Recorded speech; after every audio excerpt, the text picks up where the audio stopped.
ऊपर से सामने से आवाज़ आती है बेटा रोने की कि देख बेटा या हमारा कौशिक क्या कर रहा है, देख ये सर फोड़ रहा है अपना, ये कर रहा है वो कर रहा है। और लोगों को समझ नहीं आता है कि यार कौशिक तो हमारे सामने खत्म हो गया था, मतलब एक तरह से उसका धड़ शरीर से अलग हो गया था, बहुत बुरी उसकी हो गया था, मतलब एक तरह से वो मेरे सामने ट्रक से भी मर गया, उसको वो लेडी ने भी मार दिया, वो हमारे पीजी के सामने भी मरा हुआ था।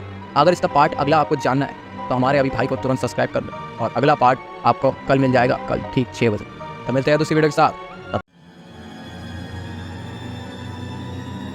तो अरविंद ने सोचा कि यार कौशिक के पापा को बता दिया जाए कि कौशिक मर चुका है। तो अरविंद ने कौशिक के पापा को जैसे ही कॉल किया और बोला अंकल, तो आगे से अंकल रोते हुए कह रहे हैं कि देखना यार बेटा कि ये हमारा कौशिक आया तो है पर ये 3 दिन से लगातार सो रहा है, ये ना हमें कुछ बोल रहा है, ना खा पी रहा है, ना कुछ ऐसी हरकतें कर रहा है कि जैसे कि हम इसके कोई लगते ही नहीं। तो फिर कौशिक पीछे से बोलता है कि हाँ अरविंद का फ़ोन है, लाओ मुझे। तो कौशिक के पापा अरविंद के फ़ोन उसको देते हैं। तो कौशिक कहता है आ गई मेरी याद, तुम तो मुझे बहुत छोड़कर चला गया था ना, वो भी अकेले। तो जैसी ये सुनता है अरविंद की तो वहीं पे ऐसी तैसी फिर जाती, वो सोच भी नहीं पाता है कि यार ये तो मर चुका है, ये कैसे बोल रहा है। और वहाँ पर मतलब कि कौशिक के घर पर कोई छलावा तो नहीं है और ना ये मुझे कौशिक लग रहा है, तो कौशिक के मतलब अरविंद के सामने ही कौशिक की मुंडी जगह पर पड़ी हुई थी और जो उसका धड़ और नीचे का शरीर था वो पीजी के बिल्कुल टॉप पे लटका हुआ था, उसको सब ऐसे ही दिख रहा था। और पहले उसको ये दिखा था कि कौशिक भागते हुए गया मतलब जंप करते हुए और ट्रक से ठुककर उसकी मृत्यु हो गई, वहाँ पे ना ट्रक दिखा ना कौशिक दिखा। अब ये सब कुछ सोच में पड़ ही रहा था, तभी उसने बोला कि यार मैं अरुण को फ़ोन करके बोल देता हूँ कि अरुण तू भी घर पे आ जा ऐसा। तो जैसे अरुण को फ़ोन लगाया, अरुण को बोला कि भाई तू मेरे को इंट्यूशन आ रही है कि तू अपने घर पर सेफ़ नहीं है, तो मेरे घर आ जा। तो जैसे ही अरुण उसके घर पे आता है तो उसको पूरी बात बताता है कि जो कौशिक है वो पता नहीं मर भी गया था पर उसका छलावा उसके घर गया है, ऐसे ऐसे वो बता रहा है। तो पर अरुण भी समझ नहीं पा रहा है कि यार क्या कहना चाहता है। तो उसने साफ दिमाग से इसको बताया कि यार वो जो कौशिक था ना जो मर गया है वो अपने घर वापस चला गया है और वो पता नहीं कैसे बिहेव कर रहा है और वो अपने मम्मी पापा को भी जानता नहीं है ना पहचानता है, ऐसी हरकतें कर रहा है वो। तो उसने कहा अच्छा चलो ठीक है अब कोई बात नहीं, अब उसके घर जाएंगे उसको बताएंगे। तो फिर अगली रात हुई तो ये सो रहे थे, फिर करण को एक तरफ से क्या होता है वो छत पे चले जाए, इन दोनों को नहीं पता है। अरुण को एक सपना आता है कि उसके पेट पे कोई चढ़कर उसका चाकू ठोक रहा है बहुत तेज से, तो वो दम चिल्लाता है, डरते हुए उठता है तो वहाँ पर कोई भी नहीं होता। तो अरविंद जो है वो उठ भी जाता है और कहता है कि भाई अरुण तुझे क्या हो गया। तो अरविंद को अरुण सब बताता है कि मुझे ऐसा सा दिखा, एक लेडी थी जो मेरे ऊपर चढ़कर मुझे सब कुछ फाड़ वाड़ रही थी। तो नीचे से उसके पापा मम्मी भी आ जाते हैं। तो अरविंद बोलता है नहीं इसने भयानक सपना देखा, इसलिए वो डर वर के उठ गया।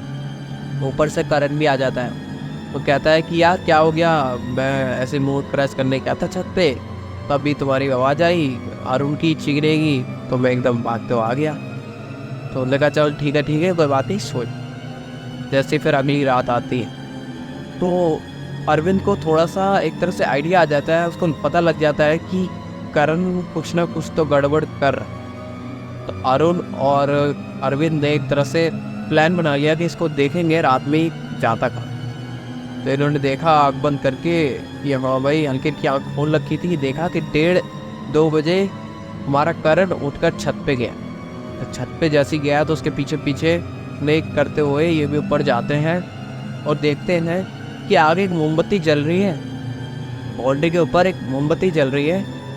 ऐसे ऊपर करके देखता है तो उसके मोमबत्ती को देखता है, फिर ऐसे वो 5-10 मिनट ऐसे ऊपर नीचे ऐसे ऊपर नीचे करता रहता। जैसे 5 मिनट बीतते हैं वो मोमबत्ती को पकड़कर मुंह में डाल लेता है, खा जाता है एक तरफ। तो फिर अरविंद को ऐसा लगता है कि यहाँ पर हम सेफ नहीं है, हम जाकर सो जाते हैं और करण को पता नहीं लगना चाहिए कि हमने सब कुछ देख लिया। तो नीचे जाते हैं वैसे ही सो जाते हैं। फिर अरविंद सुबह उठता है, वो सोचता है कि यार कि अरुण तू एक काम कर, ये करण को एक तरह से घुमाने ले जा और मैं पीछे कुछ ना कुछ ऐसी प्रक्रिया करता हूँ कि जिससे कि इसका पता लग जाए कि ये कर क्या है। ये हमारे घर आकर ये ऐसे मोमबत्ती जला के खा ले रहा है। इसने अपने मम्मी पापा को पूरी बात बताई और अरुण भी डरा हुआ था कि यार मेरी भी रेड न लग जाए, इसलिए वो मौत में मतलब एक तरह से खेल रहे थे दोनों। और अरुण को लेकर मतलब अरुण करण को लेकर चला गया था घुमाने उमाने मार्केट वगैरह। तो ऐसे 2-3 घंटे का उनका गैप मिल चुका। तो इसके पापा को सब बात पता लगी तो उसके पापा एक दो थप्पड़ भी मारते हैं और बोलते हैं कि यार पहले दोस्त बनाने से पहले देख तो लेता क्या हुआ है। अब तेरा एक दोस्त ख़त्म भी हो गया है, तू बता रहा है तो उसके घर पे वो छलावा रह रहा है, ऐसे ऐसे क्या घटना करी है तुमने। तो वो कहते हैं कि चल हमारे एक ज्ञानी पंडित है जो उनके गुरु भी थे, तो वो उनके घर पे जाते हैं, उनसे बोलते हैं कि ऐसा ऐसा कुछ हुआ है। तो गुरु उनके घर आते हैं, उनके घर पे शुद्धिकरण करते हैं, एक छोटा सा हवन करते हैं 1-1.5 घंटे के अंदर, और बोलते हैं कि इसके बैग के अंदर कुछ ऐसी चीज़ है जिससे कि ये काला जादू कर रहा है। तो ये सोचते हैं कि रात में वो 1-1.5 बजे छत पे क्या करता है, चलो आज हम देखेंगे। तो छत पे ना एक तरह से स्टोर रूम बना रखा, तो छोटा सा स्टोर रूम था वो बना रखा था। तो ऊपर से ये वहाँ पर जाकर छुप जाते हैं रात में, ऐसी 10 बजे छुपा पे गुरु जी जाकर छुप जाते हैं, उसके पापा वहीं छुप जाते हैं। तो जाकर छुपते ही हैं, जैसे ही जाकर वो छुपते हैं तो उनको पता लगता है कि 1-1.5 बज चुका है, अब वो करण ऊपर आने वाला है। तो करण जैसे ही ऊपर आता है मोमबत्ती जलाता है और ऐसी ऊपर नीचे कर रहा होता है, पर पूरे एक तरह से उसका जो प्रक्रिया कंप्लीट नहीं हो पाती। फिर वो घबरा जाता है एक तरह से, उसको समझ नहीं आता है कि यार मैं भी कर रहा था, आज लास्ट दिन है, आज वो हमें अरुण को मारना था। वो ऐसे ऐसे चिल्लाता रहता है, बहुत तेज तेज चिल्लाता है और कहता है यार हो नहीं रहा है। उसका काला जादू ना एक तरह से वर्क नहीं कर रहा था, क्योंकि गुरु जी ने वहाँ पर शुद्धिकरण कर दिया था। तो गुरु जैसे ही उसके पास जाते हैं अपने चेले चपाटे लेके और उसको पकड़ लेते हैं, पर एक तरह से ना वो ढीला पड़ जाता है और ऐसे कहते हैं छोड़ो मुझे, छोड़ो, ऐसा ऐसे करने लगता है। कहता है मुझे की पकड़ रखा है, मैं तो छत पे ऐसे घूमने आया था। कह रहा मुझे पता है तूने क्या घूमने आया क्या ऐसे वैसे। तो नीचे से सब उठ के आ जाते हैं, अरविंद और उसका दोस्त अरुण और उसकी मम्मी ऊपर आ जाते हैं, पापा तो उसके ऊपर ही थे। तो जैसे ही आते हैं और बोलता है कि इन दोनों को मैं मार दूँगा, इन दोनों को भी मैं लेके जाऊँगा जैसे मैं उन दोनों को लेके गया। तो हमने कहा क्या क्या कह रहा है तू, ऐसा ऐसा। उसने बोला मैं तेरे को सच्चा दोस्त बनाया था, ये वो सब। तो उसको पकड़ कर नीचे लेके आते हैं, उसको बांध देते हैं और एकदम वो एक तरह से बेहोश सा हो जाता है। उसको होश वोश दिलाते हैं, उसको कहते हैं कि तूने ऐसा ऐसा क्यों किया।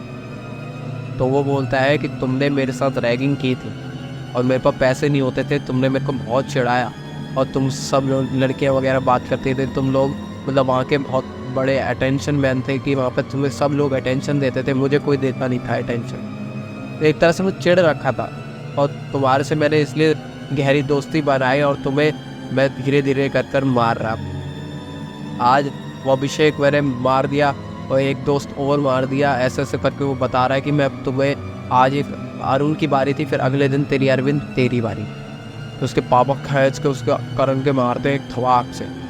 करण तुझको तो हमने बहुत अच्छा दोस्त बनाया था, तेरे को तो हमने अच्छा बेटा भी बनाया था कि हाँ भाई हमारे 5 बेटे हैं और तू एक ऐसा निकल गया।